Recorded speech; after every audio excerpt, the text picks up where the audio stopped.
We've reassessed you. 2-0. The CEO's daughter smirked as she fired me. Hours later, her father stormed in from his jet screaming, "Are you insane?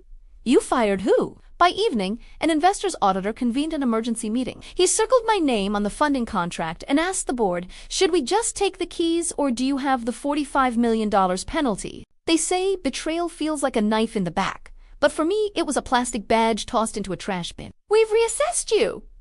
Ivy Brandt smirked. She was perched in the leather chair her father once ruled from like a general on campaign. 2-0. She flicked her wrist and my ID badge. 10 years of loyalty, late nights, $1 million contracts, landed in the bin with the hollow clink of something disposable. I stood very still, hands clasped neatly behind my back. The way I used to when presenting quarterly projections to investors, the way I did during crises when calm was the only weapon. She thought she was breaking me. All she did was confirm I'd been right to prepare. Behind her hovered Tucker, her new assistant, 22 years old, finance bro haircut, the kind of grin that comes only when you've never failed at anything that mattered. He snorted like Ivy had delivered the line of the century. "You've been here since what?" "The fax machine era." Ivy twirled her father's pen between two manicured fingers like a villain in training. She barely looked at me as she scrolled her phone with the other hand. "Your legacy bloat? We're streamlining. You'll land somewhere." She tossed a manila envelope across the desk. It skidded to a stop next to a half-eaten egg bowl, bright purple melting into paperwork. "Generous exit package. HR is waiting. Security will walk you out in 10. I bent to pick up the envelope, not because I cared about the money, but because I wanted to see if she'd flinch when I stood back up. She didn't.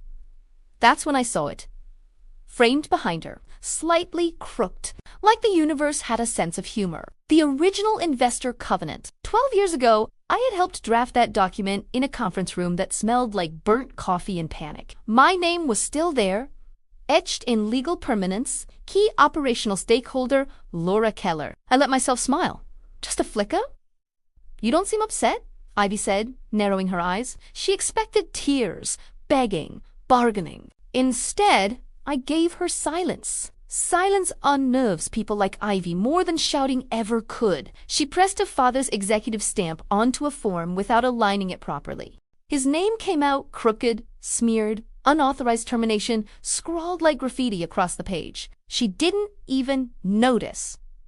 Security appeared in the doorway, all polite smiles and stiff postures like hotel concierges who know the tip won't be good. One of them carried the infamous gratitude basket, caramel popcorn, a stale voucher for a massage, a corporate condolence prize. I didn't touch it. I walked out past Ivy, past Tucker's smirk, past the interns trying not to look horrified, and through the glass doors I'd opened every day for over a decade. Outside, the air was cold, sharp, clean.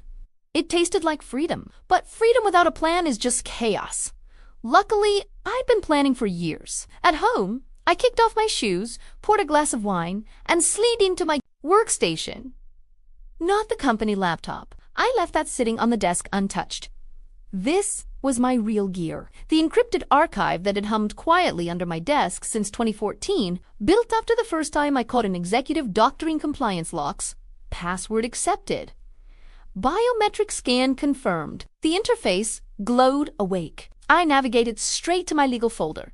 And there, it was Covenant version 3.4, redlined and notarized. The clause that mattered was highlighted, annotated by my attorney years ago. Any involuntary termination of designated stakeholder without investor, advisement constitutes breach, penalty enforceable, $45 million or immediate assumption of control by Everlock Capital. Clause 14C. My safety net. My hammer. I remembered the day we added it. 6 years ago, with investors breathing down our necks, lawyers circling, everyone paranoid about stability. Executives are reckless, my attorney had said. Eventually, they'll do something stupid. This clause protects you. And now Ivy, in all her arrogance, had just handed me the stupid I'd been waiting for. I scrolled through margin notes, double-checking the language. There was no ambiguity, no wiggle room. Not only had they fired me without notice, they had triggered the nuclear option themselves. My phone buzzed Anderson. "My attorney." "Activate it," I said. My voice was steady, almost kazwao. Version 3.4. Pause. Then. Understood. I leaned back, sipped my wine, and let the silence wash over me. Because while Ivy was probably posting a Boss Babe CEO selfie to LinkedIn, the investors would be reading an automatic notification of breach. And investors don't scroll. By the time the sun dipped low, emails had already started hitting inboxes. Subject line: urgent. Compliance triggered. Clause 14 seen somewhere on a jet slicing through clouds at 40,000 feet. Mitchell Brandt, the man whose shadow still haunted this company. Ivy's father, the real power, was being notified that his daughter had just set off a $45 million BMW. The storm wasn't coming. It had already landed. The first call came less than 2 hours after I walked out of that glass tower. I was halfway through reheating leftover pasta when my phone buzzed. Unknown number. I didn't answer. If it was important, they'd leave a message. They did. 3 messages. In fact, all variations of the same frantic voice. Laura, please, we need to talk. Call us back. By the time I sat down at my kitchen table, the inbox on my private email was already swelling. Subject lines like Clause 14C, breach protocol, and investor notification pending. Every one of them confirmed what I already knew. The covenant had detonated. The real confirmation, though, came an hour later. A black SUV screeched to the curb outside Ivy's kingdom and outstepped her father, Mitchell Brandt. Tailored charcoal suit. Travel lines still etched into his face. Eyes like a man pulled mid-flight from Tuscany to a battlefield. I wasn't there to see it in person, but former colleagues texted me in a flurry. He stormed straight into the lobby. No bag, no smile, just rage inside. Ivy must have been basking in a newfound empire, sipping some wellness tea while drafting a vision for the future email. She didn't know yet that the future was about to collapse around her. The boardroom doors slammed. Someone close to the floor later told me they could hear his voice from the elevator bank. You fired who? Silence. Are you insane? There it was, the first crack in Ivy's perfectly filtered persona. From what I gathered, Tucker tried to explain, fumbling something about legacy costs and streamlining operations. But Mitchell wasn't listening. He wanted names. He wanted contracts. And Juan. Gregory, the CFO with the nervous laugh, finally admitted my termination had triggered Clause 1 for C. Mitchell went white. 4 years. Investors had tolerated his empire because of stability. The covenant was their insurance policy. And now his daughter had cut the safety line with a single, arrogant move. I wasn't watching in person, but I didn't need to. I'd been in enough rooms with Mitchell to picture it. Knuckles pressed into the marble table, jaw clenched so hard it could crack glass, his voice dropping to that deadly quiet tone he saved for when vendors missed deadlines. Get legal! Now and then came the second storm. At precisely 6:07 p.m., an email blast went out from Everlock Capital, our lead investor. Subject, Liney. Emergency meeting convened. Compliance review. By 8, the auditors were in the building. I got that update from a friend still inside. One of the junior managers Ivy had ignored all day. She texted me a photo from the stairwell. 2 men in slate gray suits walking past security, carrying portfolios thick enough to double as bricks. Their faces expressionless, their pace the kind of men who don't waste words because contracts speak louder than anything. Inside the boardroom, they laid the covenant on the table. The original, not the sanitized summary Ivy's intern, had slapped into a They circled my name, Laura Keller. Material personnel. Then one of them asked the question no one in that room could answer. Do you have the $45 million penalty ready? Or should we just take the keys? Wasn't there, but I swear I could feel the silence all the way across town. Ivy must have tried to bluff. That was her style. Hashtags and slogans. Empty confidence. Maybe she said something about narrative control or reframing optics. But investors don't care about optics. They care about enforceable clauses. By then, messages were flooding my phone, half panicked, half incredulous. Did you plan this? They're pulling financials. Laura, everything's frozen. Mitchell looks like he's going to collapse. I didn't reply. I sat on my balcony, glass of Cabernet in hand, city lights blinking like nervous investors, and I let it all unfold. Because here's the truth. People like Ivy think power is inherited, that sitting in a big chair makes you a leader. But leadership is proven in footnotes, in late nights, in clauses no one else bothers to read. That's the irony. While she was posting filtered selfies about CEO life, I'd been preparing for exactly this day. And it was only the beginning. The auditors weren't just checking boxers. They were wolves circling blood in the water. They had the covenant, they had the proof. And they had 72 hours to decide whether to strip control from the brands altogether. And Ivy, she didn't even realize the fight was no longer hers. That night, I opened my inbox again. One email stood out. A simple subject line. No punctuation. We should talk, from Mitchell Brandt himself. I didn't answer, not yet. Let him sweat. By morning, the company was on fire.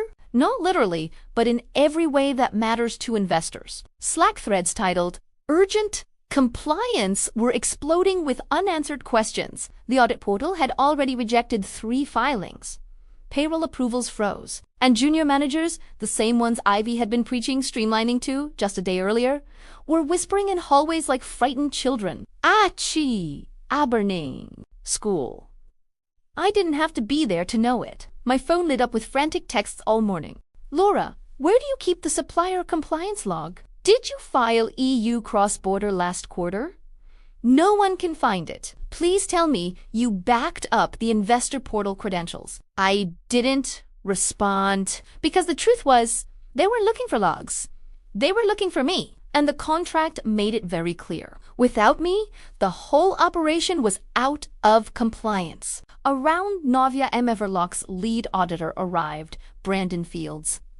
I knew the name, even though we'd never spoken. Former litigator reputation for surgical efficiency, the kind of man who never raised his voice because he didn't have to. He entered the boardroom without so much as a knock, placed a thick folder on the table, sat down at the head like he'd been there his entire life. From what one colleague later whispered to me, his words were cold, clipped, lethal. Clause 1 for C has been triggered. You have 72 hours. Either wire $45 million to the account listed here, or Everlock Capital assumes control, Nu Huan spoke. Ivy, of course, tried. She reached across the table with a bright, brittle smile. We can work this out, she said. I'm sure there's flexibility.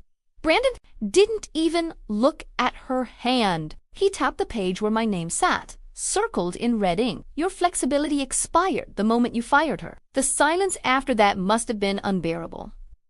Mitchell sat stiff, knuckles pressed into the wood. Gregory, the CFO, fiddled with his wedding ring like it might save him. Rachel, the company's general counsel, stared at her laptop as if a loophole might magically appear if she scrolled long enough. But there was no loophole.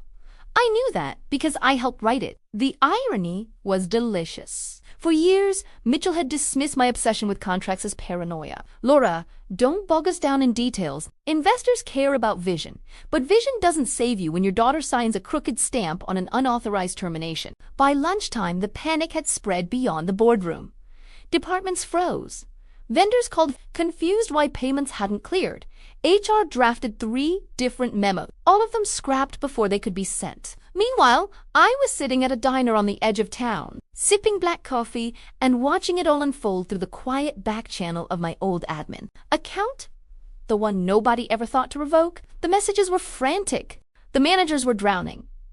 And the board, they were starting to realize they had no life raft without me. That's when the first real crack appeared. One of my old colleagues forwarded me an email chain. At the top was Ivy's own message, sent 2 weeks before she fired me. Subject line, cutting the deadwood. She had written, in her own words, we need to clean house before Q4 gets here. Starting with Laura, she's deadwood. If anyone raises legal, I'll call it a restructure. We'll bury it in the reorg. Reading it, I almost laughed. Not because it was funny, but because arrogance always leaves fingerprints. And this one was already in Everlock's hands. That email wasn't a restructuring note. It was evidence. Evidence of deliberate termination and breach of contract. Evidence of retaliation. Evidence that would tighten the noose around Ivy's neck faster than any investor clause could. By mid-afternoon, my attorney Anderson called, "They're bleeding," he said simply. "Investors are circling. Mitchell is demanding a meeting with you." I swirled the last of my coffee in the cup. And Ivy. A pause. Cracking. She's pacing the halls like a trapped animal. Every attempt at confidence collapses under her father's stare. I leaned back against the diner booth, staring at the highway outside. Cars flowed steady, oblivious. Life went on. But for the Brandts, Time was running out. You want me to go in? I asked. Anderson chuckled. Not yet. The longer you wait, the more desperate they get. Let the penalty clock tick. And so I did. As evening fell, my phone buzzed again. Another email from Mitchell. This one, not just a line. Laura, we need to meet tonight. Please, from Mitchell Brandt. The man who once told me everyone was replaceable. I closed the email without replying because for the first time in 12 years, I was the one holding the cards. And the game was only beginning. When I finally agreed to meet, it wasn't in the boardroom. Not yet. Mitchell insisted on dinner. A private corner at a quiet steakhouse uptown, the kind of place where the wine list has no prices and the waiters pretend not to hear. He looked older than I remembered. Maybe it was the flight. Maybe it was the weight of watching his empire collapse in less than 48 hours. Laura, he said as soon as I sat down. No pleasantries, no smile, just my name. Spoken like it hurt his throat. I let him talk first. Years of working with Mitchell had taught me that silence unnerves him more than confrontation. They blindsided me, he said finally. I had no idea she was... His jaw locked. He didn't say Ivy's name. This was reckless, short-sighted. And now Everlock is breathing down my neck like wolves. You know what they're threatening? I do, I said calmly. 45 million, he muttered, as if saying it aloud might make it less real. We don't have it. Not liquid. Not even close. If they take control, he trailed off, staring into his glass of scotch. The silence stretched between us, around us, forks clinked on plates, conversations hummed. But the weight at our table made it feel like a vacuum. Finally, I leaned forward. Mitchell, you should know something. They're not bluffing. His eyes flicked up. For the first time in years, I saw fear there. I helped draft that covenant. I continued. I know every word, every footnote. The clause was designed to protect investors from exactly this. An impulsive executive removing a stabilizing stakeholder. There's no wiggle room. He scrubbed a hand across his face. I should never have let her. He stopped himself again, swallowed, and started over. What do you want, Laura? You didn't come here just to watch me drown. I held his gaze. I want what I built to survive, but I won't step back into chaos. The waiter arrived, interrupting with plates of food we wouldn't touch. Mitchell waved him away, then leaned in, voice low. If you came back, full authority, the investors would be satisfied. They'd rescind the breach. You know they would. Maybe, I said, but that's not my problem anymore. You let her make it mine when you handed her the stamp? He flinched, not visibly, not to anyone else. But I saw it, the truth landing like a blade. Laura, his voice softened, almost pleading now. She's my daughter, and I was your backbone, I said, when the servers caught fire, when the audit circled, when the contracts nearly fell apart. I held it together. You let her throw me out like I was nothing. That wasn't just her mistake. It was yours. He sat back, shoulders sagging. For once, Mitchell Brandt didn't look like a titan of industry. He looked like a man cornered. I need time, he muttered. If I can stall them, find funding. I shook my head. You don't have time. The auditors will be back tomorrow, and the board knows it. He stared at me for a long moment, then finally said the words I'd been waiting for. So what now? I didn't answer right away. Instead, I pulled a small envelope from my bag and slid it across the table. He hesitated, then opened it. Inside was a single sheet of paper. A letter from Everlock's oversight team. Effective upon breach, operational oversight may be reassigned at investor discretion. Advisory rights may be delegated to external parties at Everlock's choosing. His eyes lifted to mine, realization dawning. You, he said slowly. Me, I confirmed. They've already reached out. Quietly, they don't trust her. They don't trust you. They trust me. The scotch glass trembled slightly in his hand. And if I refuse, then you'll lose everything, I said, my voice steady. Your board knows it. Your investors know it. And Ivy, I let the silence finish the sentence. He exhaled heavily, like the fight had left him. For the rest of the dinner, we said little. The food went cold. By the time I left, Mitchell still hadn't touched his steak. He just sat there staring at that piece of paper like it was the death warrant of his dynasty. Back in my car, I checked my phone. A new email had arrived from Brandon Fields, the auditor himself. Emergency meeting, 10 a.m. tomorrow. Attendance required. Covenant enforcement discussion required. Noche ocho now. I leaned back in the driver's seat, the city lights flickering in my rearview.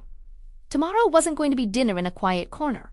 Tomorrow was going to be war in the boardroom. And, for once, I wouldn't be the one waiting to be called in. I'd be the one walking through those glass doors with the investors at my back. The next morning, I didn't dress for war. I dressed for clarity. Simple black suit. No jewelry except the watch I'd worn through every deal that kept the company alive. When I walked into the lobby, no one stopped me.